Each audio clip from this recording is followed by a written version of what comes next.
बाबा साहेब एक सच्चे देशभक्त थे। अगर आप बाबा साहेब को मानते हो तो आपको उनके बारे में जानना ज़रूरी है। मैं इस वीडियो के माध्यम से पूरे विश्व में बाबा साहेब के विचार, बाबा साहेब का जीवन और बाबा साहेब की सच्ची देशभक्ति का प्रचार करने की एक छोटी सी कोशिश कर रहा हूँ। एक भीम सैनिक का उनके प्रति प्यार है। अगर आप सच में बाबा साहेब को मानते हो तो बस आप हमारा साथ दीजिए और इस कार्य को आगे बढ़ाने के लिए हमारे चैनल को अभी सब्सक्राइब कीजिए। तो चलिए शुरू करते हैं इस वीडियो को। जय भीम। दोस्तों, आज के वीडियो में कुछ खास होने वाला है, क्योंकि आज के वीडियो में दो महान लोग शामिल होंगे जिनकी ज़िंदगी और विचारों के बारे में बात करेंगे और आपको ये भी बताएंगे कि इनमें से सबसे ज़्यादा परफेक्ट इंसान कौन था। जानने के लिए वीडियो को पूरा देखें।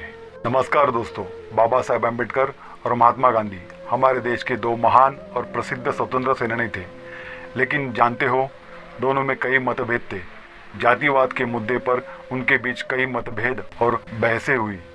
कौन सही था और कौन गलत था, आज हम इस वीडियो के माध्यम से जानेंगे।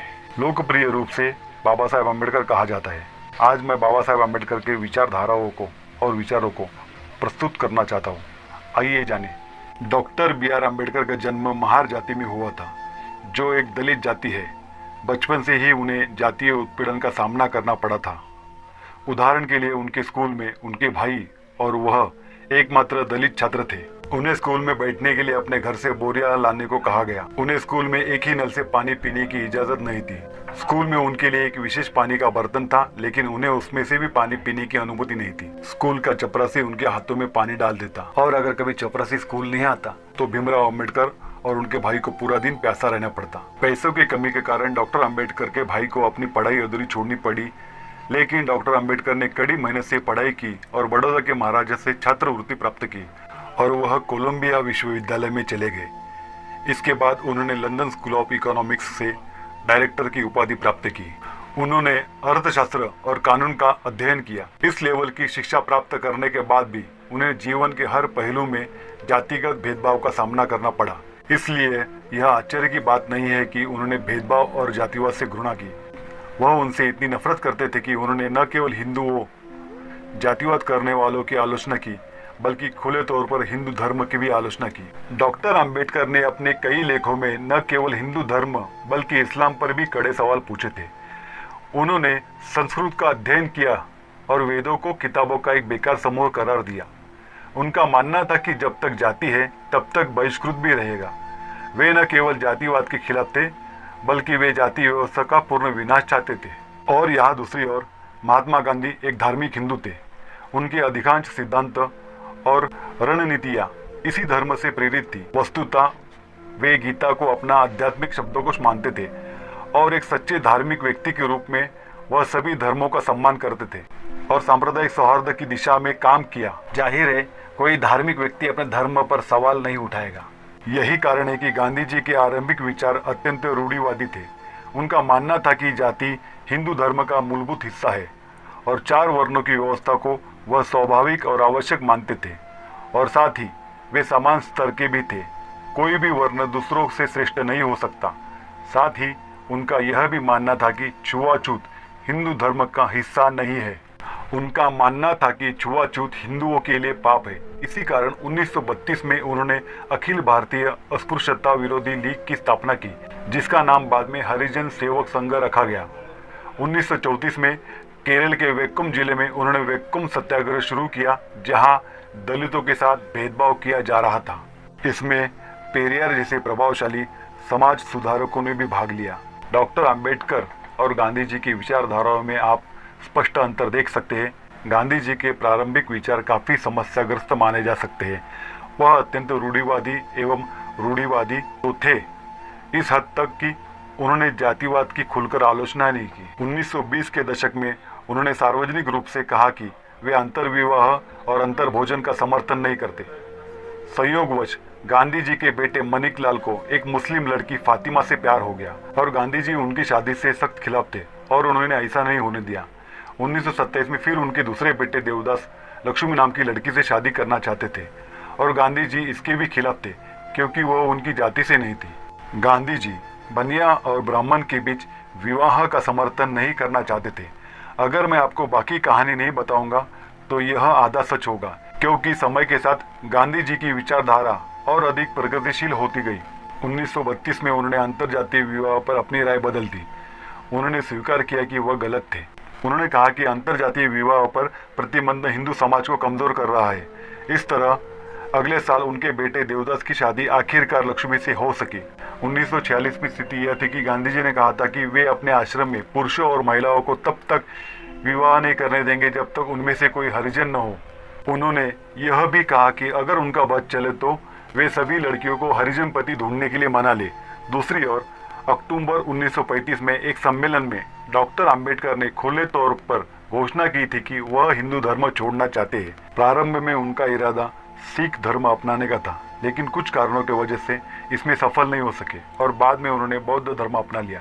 कुल मिलाकर डॉक्टर अंबेडकर और महात्मा गांधी के बीच सबसे बड़ी असहमति पृथक निर्वाचन क्षेत्रों को लेकर थी। पृथक निर्वाचन क्षेत्रों का मतलब है कि देश में ऐसे निर्वाचन क्षेत्र होंगे जहां केवल एक विशिष्ट समुदाय का व्यक्ति ही चुनाव लड़ सकता है और सिर्फ समुदाय विशेष के लोग ही वोट कर सकेंगे। आज अलग अलग निर्वाचन क्षेत्र है। आप अपने निर्वाचन क्षेत्र में अपने सांसद के लिए मतदान करें। निर्वाचन क्षेत्र के सभी निवासी अपना वोट डाल सकते हैं यदि उनकी आयु 18 वर्ष से अधिक है। पृथक निर्वाचन क्षेत्रों में एक विशिष्ट, मान लीजिए कि सिख या मुस्लिम या ईसाई उम्मीदवार दौड़ रहा है, तो केवल सिख या मुस्लिम या ईसाई लोग ही अपने निर्वाचन क्षेत्र में मतदान कर सकेंगे। बाकियों को वोट डालने की भी इजाज़त नहीं होगी। दोस्तों, एक रोचक तथ्य बताऊं। ब्रिटिश राज के तहत 1909 में भारत में ब्रिटिश सरकार ने मुसलमानों को भारत में अलग निर्वाचन क्षेत्र दिया था। 1909 में भारत में ईसाइयों, एग्लो इंडियन, यूरोपियन और सिखों को अलग अलग निर्वाचन क्षेत्र दिए गए थे। डॉक्टर अंबेडकर दलितों के लिए भी अलग निर्वाचन क्षेत्र चाहते थे, लेकिन गांधी जी इसके बिल्कुल खिलाफ थे। 1931 में लंदन में गोलमेज सम्मेलन के दौरान गांधी जी वहां गए और ब्रिटिश सरकार के सामने अपनी मांगे रखी। उन्होंने कहा कि अछूत भी हिंदू है, उन्हें अल्पसंख्यक का दर्जा नहीं दिया जाना चाहिए। साथ ही वह यह भी चाहते थे कि मुसलमानों, ईसाइयों, सिखों और अन्य लोगों को दिए गए पृथक निर्वाचन क्षेत्रों को हटा दिया जाए। लेकिन दूसरी ओर अंबेडकर चाहते थे कि भारत में दलितों को भी अल्पसंख्यक घोषित किया जाए, उन्हें भी अलग निर्वाचन क्षेत्र दिया जाना चाहिए। आप क्या सोचते हैं, किसका अनुरोध स्वीकार किया गया होगा? जवाब बहुत आसान है, क्योंकि ब्रिटिश सरकार हमेशा फूट डालो और राज करो की नीति अपनाती थी। 1932 में ब्रिटिश प्रधानमंत्री रैमसे मैकडॉनल्ड ने एक सांप्रदायिक पुरस्कार की घोषणा की। उन्होंने न केवल यह कहा कि अल्पसंख्यकों को दिए गए अलग निर्वाचन क्षेत्र बने रहेंगे, उन्हें बंद नहीं किया जाएगा, बल्कि उन्होंने यह भी कहा कि दलितों के लिए भी एक अलग अल्पसंख्यक वर्ग होगा और दलितों को भी अलग निर्वाचन क्षेत्र दिए जाएंगे। गांधी जी को यह बिल्कुल पसंद नहीं आया। गांधी जी का मानना था कि पृथक निर्वाचन क्षेत्रों के कारण देश एकजुट नहीं रह सकता और वह इसके कारण अपनी जान देने को तैयार था। अंत गांधी जी ने अनशन शुरू कर दिया, आमरण अनशन। इससे डॉक्टर अंबेडकर पर बहुत दबाव था। एक ओर तो वे अपनी मांगे पूरी करवाना चाहते थे और दूसरी ओर वे जानते थे कि यदि वास्तव में गांधी जी को नुकसान पहुंचा गया तो दलितों की छवि को भी नुकसान पहुंचेगा। इसके बाद डॉक्टर अंबेडकर और महात्मा गांधी के बीच एक ऐतिहासिक समझौता हुआ, जिसे पूना पैक्ट कहा जाता है। आपने इसके बारे में अपने स्कूल की पाठ्य पुस्तकों में पढ़ा होगा। डॉक्टर अंबेडकर और गांधी जी ने समझौता कर लिया। दोनों ने एक पायदान नीचे आकर संयुक्त निर्वाचन कराने का निर्णय लिया। संयुक्त निर्वाचन क्षेत्र क्या है? वे मूल रूप से ऐसे निर्वाचन क्षेत्र है जहां निर्वाचन राजनेता एक विशिष्ट अल्पसंख्यक समुदाय से होंगे, लेकिन जब मतदान की बात आती है तो उस निर्वाचन क्षेत्र के सभी निवासी मतदान कर सकेंगे। वोट देने का अधिकार सिर्फ एक समुदाय को नहीं दिया जाएगा। डॉक्टर अंबेडकर ने गांधी जी को अपनी मांगों से मना लिया। उन्हें चिंता थी कि संयुक्त निर्वाचन क्षेत्र में बहुसंख्यक समुदाय उन्हें जिताने के लिए एक कठपुतली दलित उम्मीदवार खड़ा करेंगे। इस समस्या से बचने के लिए गांधी जी और डॉक्टर अंबेडकर दोनों ने कहा कि वे पूर्व चुनाव कराएंगे जिसमें केवल दलित ही मतदान करेंगे और दलित 4 उम्मीदवारों का चयन करेंगे। जब सभी मतदाता मतदान करेंगे तो 4 में से एक उम्मीदवार का चयन किया जाएगा। इसके अतिरिक्त मूल 71 आरक्षित सीटों के लिए डॉक्टर अंबेडकर ने गांधी जी को इसे 148 तक बढ़ाने के लिए राजी किया। राजनीतिक एजेंडे को छोड़ दे तो सामाजिक सुधारों की बात करें तो डॉक्टर अंबेडकर ने इसमें बहुत योगदान दिया। उनकी राजनीति बहुत सरल थी। शिक्षित करे, आंदोलन करे और संगठित हो। इसका एक प्रमुख उदाहरण 1927 का महाड़ सत्याग्रह है। महाराष्ट्र में एक नगर पालिका है महाड़। वह अनेक अनुयायियों के साथ वहां जल पीने गए। बहुत सरल लगता है, लेकिन उस समय के कई ऊंची जाति के हिंदू इसके पूरी तरह खिलाफ थे। स्थिति लगभग दंगाई हो गई और पुलिस को हस्तक्षेप करना पड़ा। इन ऊंची जाति के हिंदुओं ने पानी की टंकी को दूध और दही जैसी चीजों से शुद्ध किया। उसी वर्ष 25 दिसंबर को डॉक्टर अंबेडकर और उनके कई अनुयायियों ने मनुस्मृति जलाने का अभियान शुरू किया। मनुस्मृति एक प्राचीन हिंदू ग्रंथ है जहां जाति नियम लिखे गए हैं। जिस दिन उन्होंने ऐसा किया उस दिन को मनुस्मृति दहन दिवस के रूप में मनाया जाता है। दूसरा प्रसिद्ध आंदोलन नासिक के कालाराम मंदिर का था। दलितों को मंदिर में प्रवेश की मनाही थी। उन्होंने इसके विरोध में जुलूस मार्च शुरू कर दिया। वह फ्रांसीसी क्रांति के विचारों से भी प्रेरित थे। स्वतंत्रता, समानता और भाईचारा। उन्होंने न केवल इनका उल्लेख संविधान में किया बल्कि प्रस्तावना में भी लिखा और इनका जिक्र उन्होंने महाड़ सत्याग्रह में भी किया था। हम अक्सर इन विचारों को हल्के में ले लेते हैं, लेकिन मित्रों, हमें यह नहीं भूलना चाहिए कि ये चीज़ें हर देश के संविधान में हमेशा से मौजूद हो, ऐसा नहीं है। उदाहरण के लिए अमेरिका को लीजिए। जब उनका संविधान लिखा गया तो उसमें समानता नहीं थी, न ही इसमें अश्वत्थता के लिए समान अधिकार थे, न ही महिलाओं को वोट देने का अधिकार। अमेरिका को अपने संविधान में यह जोड़ने में लगभग 75 साल लग गए कि गुलामी को समाप्त किया जाना चाहिए। डॉक्टर अंबेडकर की एक और बड़ी उपलब्धि पंडित जवाहरलाल नेहरू के साथ हिंदू कोड बिल लाना रही है। यह हिंदू महिलाओं के लिए एक बहुत ही प्रगतिशील कदम था जो उनकी सुरक्षा में मदद करता है।